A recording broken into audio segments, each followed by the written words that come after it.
Good evening and welcome to the Business Day. I'm Javon Keys. A response this evening from Cornerstone Financial Holdings in relation to the claim filed by Sagicor Investments in the Barbados Supreme Court against it.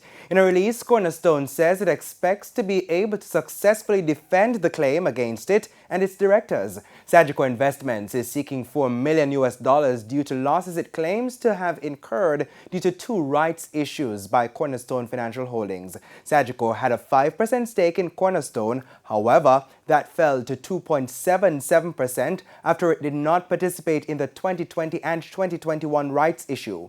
Cornerstone says Sagicor was aware of both rights issues but decided not to participate. A court date has not yet been set for Sagicor Investments, Cornerstone, and its directors to appear before the court.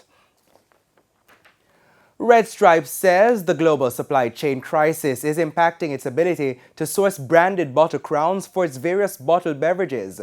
Now, the beverage company says it now has to use a generic gold crown for Red Stripe Light Dragon Stout, Dragon Spitfire, and Malta. Red Stripe says it does not expect the change to be permanent, and this should not also affect prices.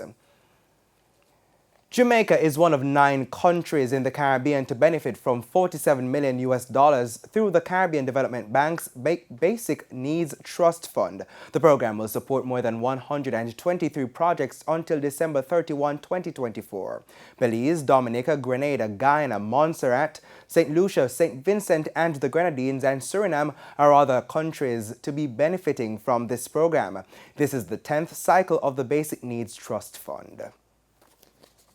Now let's head to the currency market. Authorized dealers are selling the US dollar for an average $154.67. $119.65 is the going rate for the Canadian dollar, $207.16 for the pound, while the euro is trading at $175.88.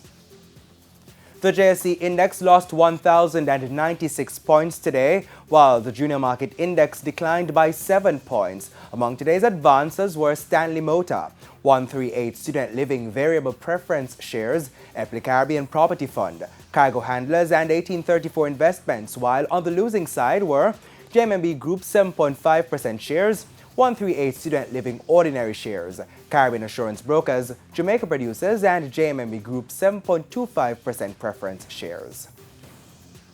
And that's it for the Business Day. I'm Javon Key. Stay with us. Regional and international news are after the break.